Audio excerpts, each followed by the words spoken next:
Ayan guys, yan yung tsura ng turmeric guys. Ayan o. Yung mga nakuha namin kagahapon.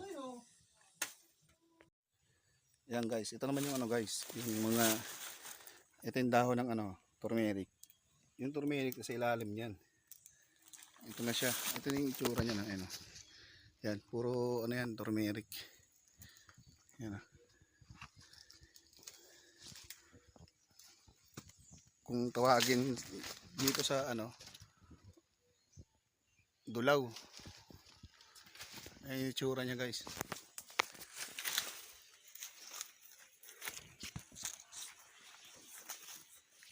Okay, ayan yung itsura niya. Yan. Puro yan dulaw.